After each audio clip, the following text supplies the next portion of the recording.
Hello, everybody. How you doing? It's Damon yet again with another list. And before anything goes on, I want to wish you all a happy holidays, Merry Christmas in that case. And the reason I'm not only wishing this so in order for you to have a good time, because I want you all to have a good time during the holidays. I'm also doing this special video just to look over at another list, and that will be Christmas movies. Christmas movies can bring the cheers, can actually bring some emotions and evoke emotions in people. And most importantly of all, they have to be, in my opinion, entertaining without being too, how say this, too mopey or too sappy. They have to be something. They have to be basically, they have to be movies that elicit the good kind of emotions, but make you still entertained by the end of it.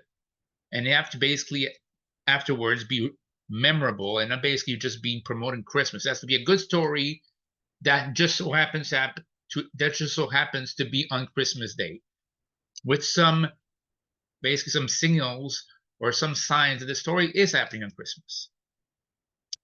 So the theme isn't necessarily Christmas, but Christmas is in the background. So to me, that's what a Christmas movie is. Because for my list, there's some movies that directly tackle Christmas, and there's some we just put in the background. And that's fine. But today I'll do a top 20 Christmas, my top 20 best Christmas movies of all time. And this time, there's no honorable mentions. And this time, I actually meant it when I said this is going to be a short video. So, number 20, it's 2019 Last Christmas. Now, people who know me probably will be surprised to know that I kind of like the movie, but Emilia Clarke and Henry Golding because it's a romantic comedy and usually don't like them that much. Uh, but this one is different. So basically, it's played off the late great George Michael's Last Christmas song. And if you know the song and you know the lyrics, it kind of spoils the movie. But it's a very emotional ride, a very good movie. Emilia Clarke, I would say that's her best role. That's her best performance. That is not Daenerys in Games of Thrones. So that will be I can say this because there's a twist in the movie and I don't want to spoil it. So number 20 is Last Christmas. Number 19 is a very Harold Kumar Christmas. To me, it redeemed himself from the second Harold Kumar Escape Guantanamo Bay. That was my least favorite of the bunch.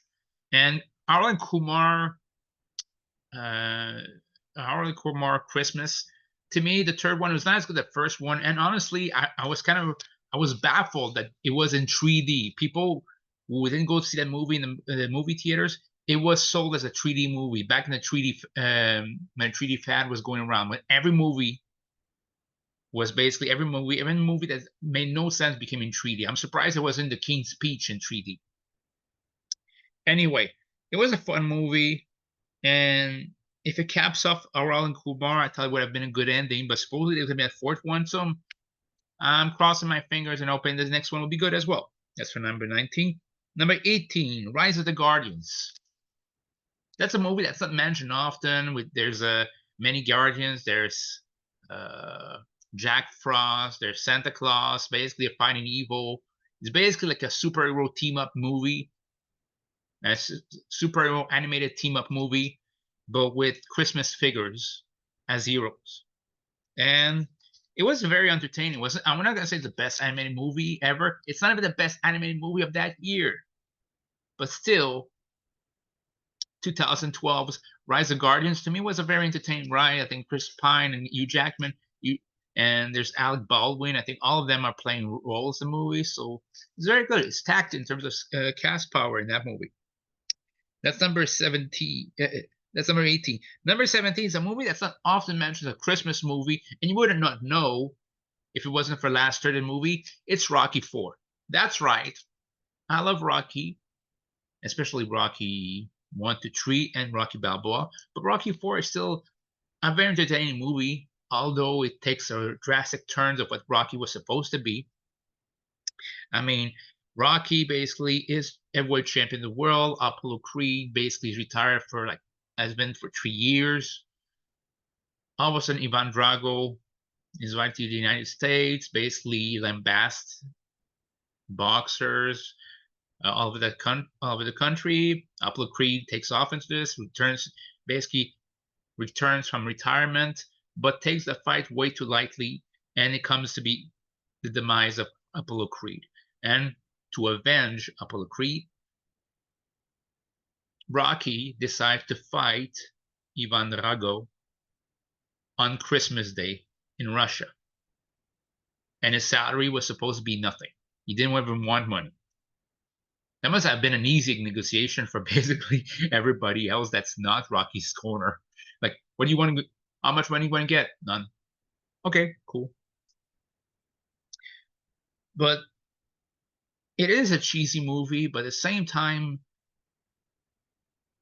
and it's a movie that basically some of its cast did not come back. I mean, Bill Conti did not do the Rocky score. I think it's the only movie that does the only Rocky movie that has no Bill Conti score. I mean, it'd be like an official Star Wars episode without John Williams. It feels strange.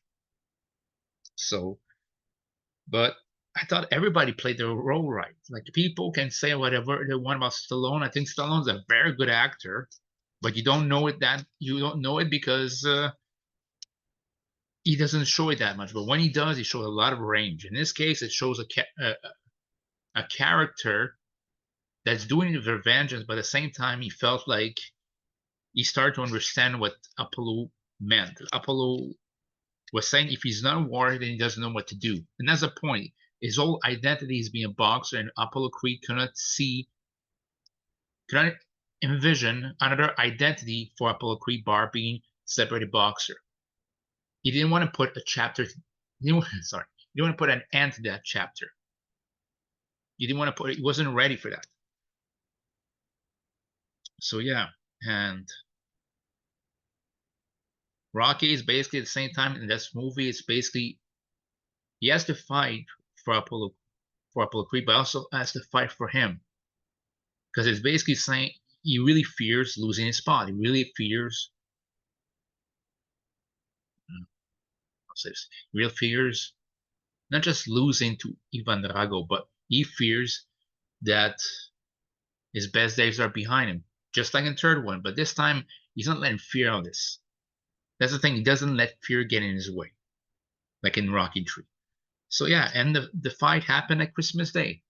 So that's why it's a pretty good movie, but I'll be honest, it's very cheesy. That's number 17. Number 16, Tim Burton's Edward Scissorhands. Now, looking back, it's kind of a bit. I remember it was PG. I think it wasn't PG-13, but I think it was PG-8. There used to be a eight plus. Basically, you can only watch a movie if you're more than 8 years old. And it's like it's still not that appropriate for 8 years old.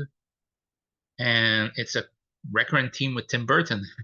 Like, love his movies, especially those kind of movies, early Tim Burton, and basically up to 2000s.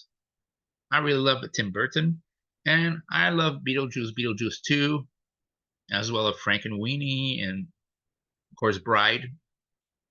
But I feel like since like 2005, apart from those exceptions, his movies have been hit or miss. But Edward Scissorhands was a very good movie. It actually started a collaboration between Johnny Depp and Tim Burton. There used to be a running joke every time Tim Burton was going to do a movie, is Johnny Depp involved?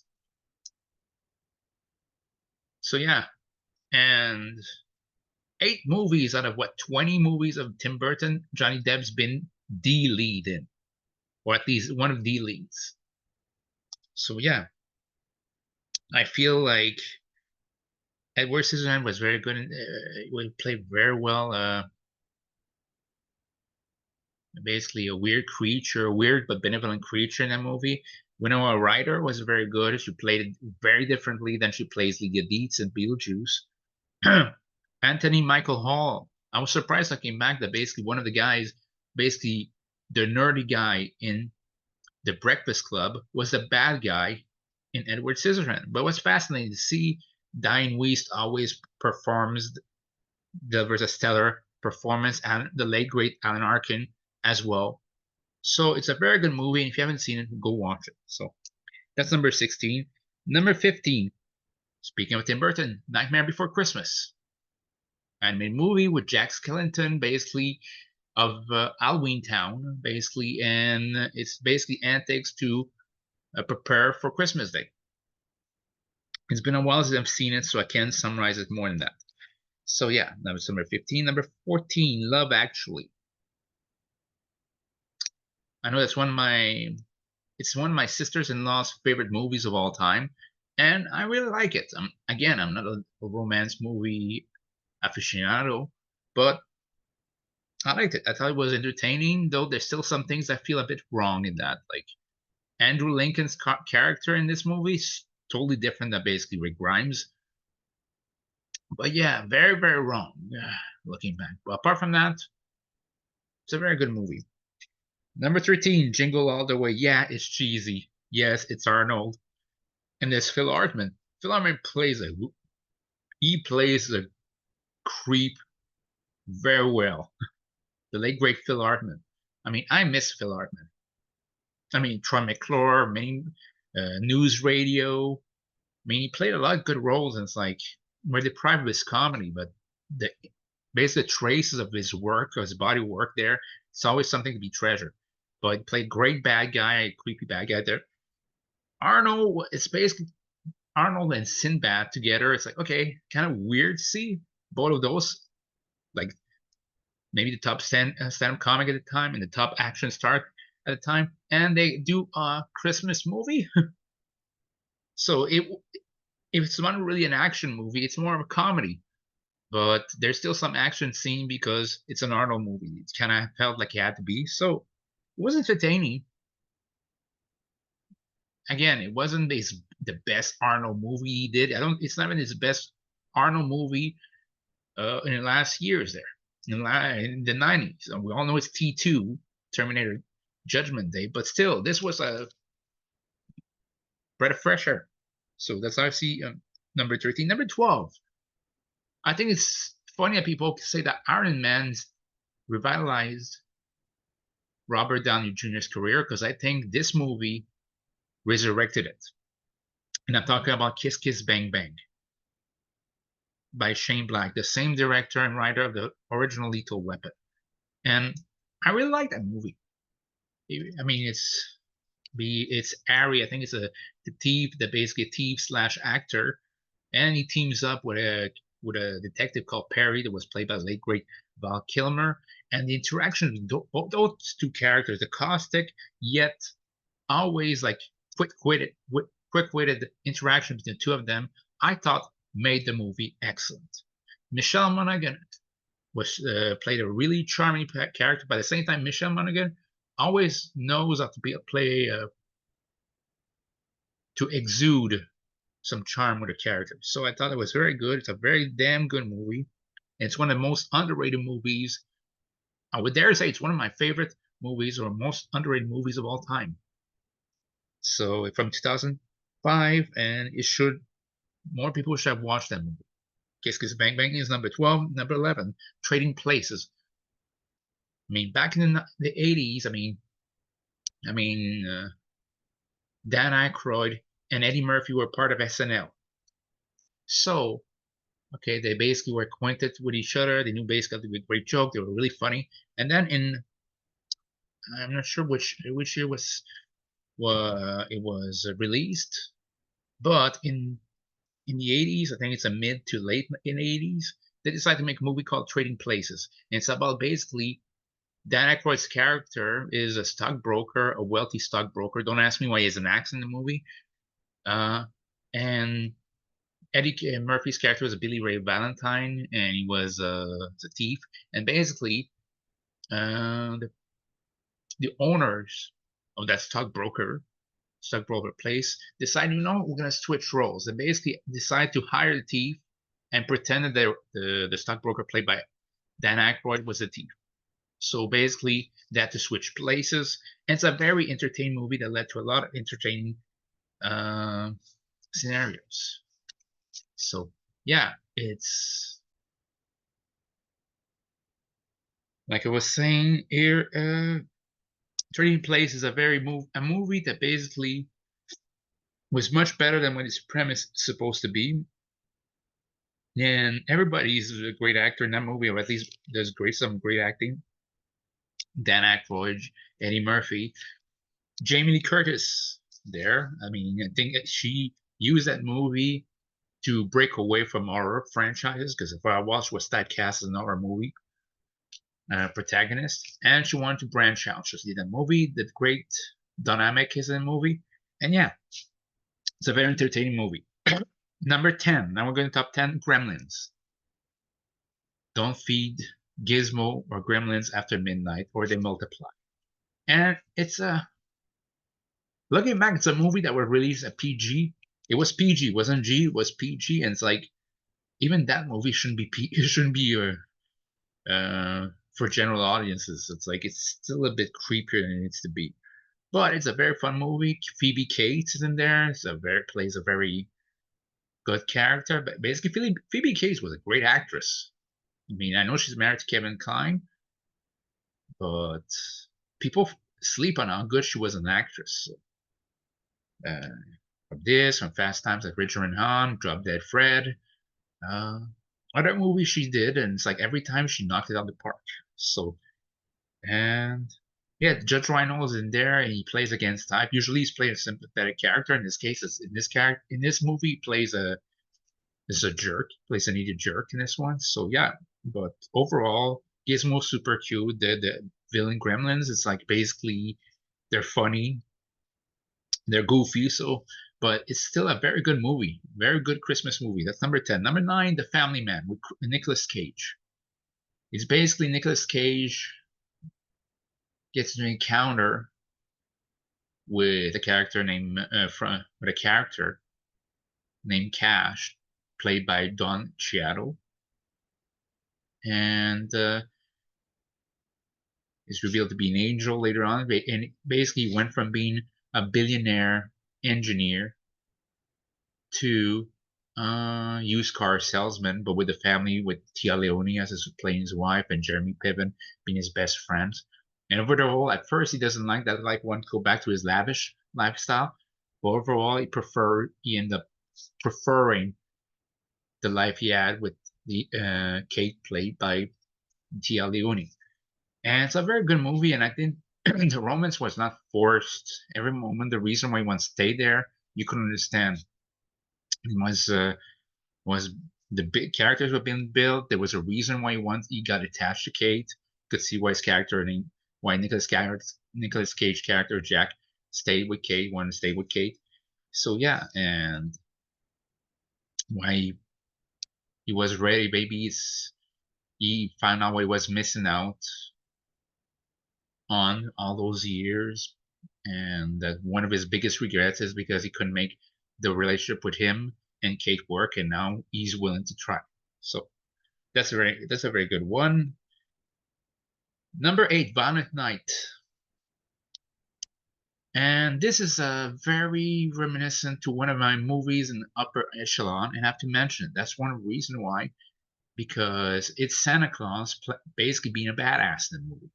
Santa Claus played by David Harbour, and the villain of the movie is John Leguizamo. And the story is not complicated, but it basically hints that Santa Claus beforehand wasn't always so good. He was sometimes an evil doer at first that became better afterwards. But let's not go too deep into the lore of that Santa Claus. I just thought that the Violent Night is a very fun movie and entertaining, and I went to see a movie theater, and it felt that it passed by fast. So yeah, I know there's gonna be Violent Night 2. I'm looking forward to it, but it might be diminishing return as well. But that's for number 8. Number 7, Home Alone. I'm not including Home Alone 2 because I remember back in the day when I was watching it, it's nearly 2 hours and 10 minutes, whereas the first one is an hour and 40 minutes. It's like the second one became a bit more indulgent. That's a movie of an hour and 40 minutes tops. I mean, you have Macaulay Culkin, you have Joe Pesci, fresh off his Academy Award Best Supporting Actor Academy Award win for Goodfellas, playing a goofy character named Harry Lime. Him and Daniel Stern with the Wet Bandits, and still funny that I could at first when I first watched Joe Pesci, my first image of him was as Harry Lime. But as I grew older and I watched gangsters movies, it's kind of weird to see Joe Pesci go from Tommy DeVito in Goodfellas to, or Nick Santoro in Casino to Harry Lime in Home Alone, or Leo Putz in Lethal Weapon. Feels very weird. So, but it's a very good movie, very entertaining. Yes, it could be improbable. Yes, the traps are not all realistic. When I hear this, I just hear "Thank you, Mr. and Mrs. Buzzkill." I don't need to hear that stuff. Okay, it's like it's a movie. Plus, it's a comedy. So why can't we just take it as a joke? So yeah, but it's still a classic to be rewatched. Number six is a classic, a modern day classic, and it's Bad Santa. Let's ignore the second one. The first one is hilarious. There's still some moment that made me laugh. I mean, him screaming at the top of his lungs. I'm on my lunch break. And the thing is, his character was right. Like, he didn't want to be bothered. And it's like, okay, he's just trying to eat his lunch.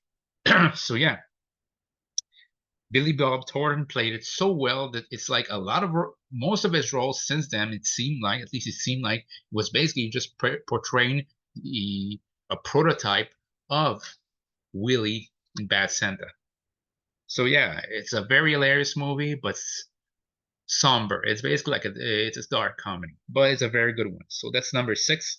Number five, Scrooge. Speaking of dark comedy, we have Scrooge, and it's directed by Richard Donner, director of the Superman movies, and it stars Bill Murray.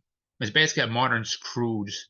Basically, it's the best to me, the best Scrooge movie there is, because a modern play on Scrooge isn't just adapted like Christmas Carol. So Bill Murray's there, Karen Allen, who played the Marion Ravenwood in Indiana Jones, isn't there. John Forsythe.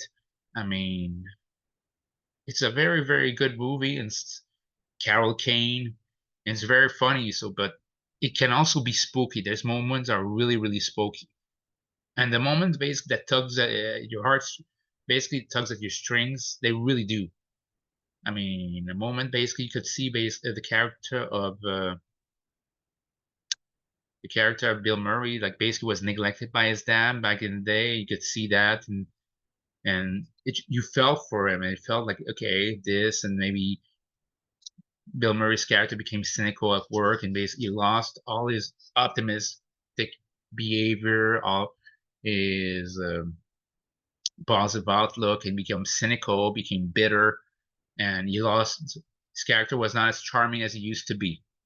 So, which led to separation between him and Karen Allen's character. So yeah, but there's also Bobcat. I'm not sure his last name. He played Zed in Police Academy. His name is Bobcat. His first name is Bobcat. He's in that movie and it's still hilarious, but I'm still so used to seeing him as Zed. So yeah, but it's a very entertaining movie to be watched. So yeah. Four, It's a Wonderful Life. It's a classic.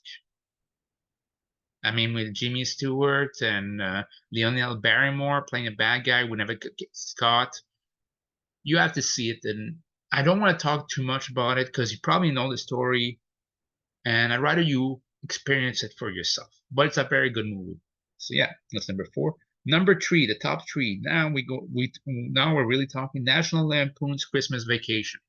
I just realized something the other day. It's when I was talking about my best trilogies of all time, I never talked about the Vacation series because the original one was good. European Vacation wasn't as good, but was still good. And you have Christmas Vacation. Even Vegas Vacation wasn't bad. It's like that's a series that never really was bad. I think the reason it's top is because Chevy Chase is known to be very difficult to work with. Because if not, I feel like they could have gone more and more with this. And I know there was a remake, basically, or a legacy sequel with this, and Chevy Chase did do a comeback there, but it's like still not the same. But even then, none of them are bad. But I prefer Christmas Vacation because you could feel the tension. Basically, you could see Chevy Chase asking his dad for help and say, "Hey, what did you do when we were kids?" And his dad came off, the dad of Chevy Chase character in the movie, came up with hilarious answers. So yeah, and it's also the monologue, the monologue at the end toward of Chevy Chase character toward his cheap and I wouldn't say heartless, cheap, but very, very inconsiderate boss is hilarious. So yeah, that's number three. Number two, Batman Returns. Now I've said in the past that there's some things I now that I've rewatched it and modernized, there's a lot of things I think really, really age well. The visual of that movie, it's like it's 33 years ago. It aged well and at the same time makes me feel very old because I watched that movie in the movie theater. Uh, what else can I say? I didn't say in the top superhero movies there. It's like great performance, Michael Keaton, Michelle Pfeiffer steals the show. Danny DeVito also, I think in that case, people don't talk enough about how great he is as a penguin. I mean, he would ooze up basically the black goo that came out of his mouth, found out was food coloring and mouthwash. That's why he did this, and it's like all the sacrifice he had to do for that role, and Chris Walken there. But I've noticed one thing with the Tim Burton Batman movies, all the bad guys basically, whether it's Nicholson or DeVito, sure, both of them when one flew over the cuckoo's nest, but all of them, both of them were nearing 50s when they played the role of bad guy.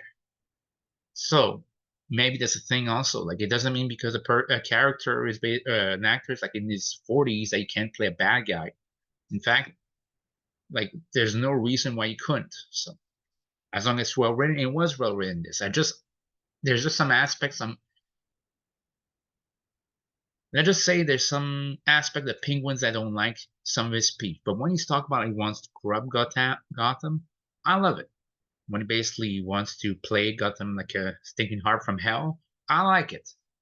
There's just some lines of the movie that felt like really didn't age well. It's like I didn't want to say it, Tim Burton was like you're crossing the line, but could you? I can understand a lot of those things, but you're going overboard. Like and basically when we say overboard, it's overboard even for you. And that's how it felt for me. So, but it's still a very good movie. And maybe I would look at fondly even more if there was a Batman tree, like Batman Continues from Tim Burton, which I hope they would do soon, because then you can see the reason, the tone of why the second one is to be the darkest of the bunch. Because to me, it was always being a kid was always like, they're gonna do a Batman movie. It's like great, great, you're happy. Then you find out that Michael Keaton's not gonna be involved, and you were bummed. I didn't know what Tim Burton was when I was a kid, but it's like you knew that, hey, you know what? If the main star is not coming back, it's not a great sign. It's not the same. And yeah, maybe if there was a third one with Keaton, with Burton at the helms, maybe that'd be better. Because I felt like the way it ended was not everything needs to be ending with a tight bun and everybody being happy, but I felt it didn't need to be that somber of an ending. But yeah, but it's still a very good movie, a very good Christmas movie. That's number two. Number one, of course, is Die Hard. And I don't care if somebody says it's not a Christmas movie. It happens a Christmas movie. It has Christmas songs. And in fact, the end credits go over the Let It Snow song or Jingle Bell Rocks. I'm not sure, but one of the two. But one way or another, you know what Die Hard is. I don't need to explain what Die Hard is to you. Bruce Willis, Bruce Willis from Die Hard 1 to Die Hard 4 played a great role. Die Hard 5, I think, was just an abomination on all record accounts. Basically, Hans Gruber, aka the late great Alan Rickman. And it was his first ever movie role when he played that. Imagine that. And he nailed it out of the park. How many people can have a great performance right off the bat? He did.